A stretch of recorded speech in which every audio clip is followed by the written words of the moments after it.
How to fix iPhone 11 stuck on Apple logo screen.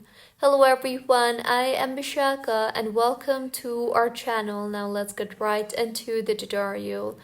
The foremost and the most effective fix for this issue is to force restart your iPhone.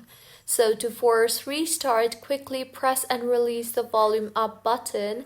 Next, quickly press and release the volume down button. And finally, press and release the power button until you see the Apple logo. Don't release the power button when you see the slide to power off slider.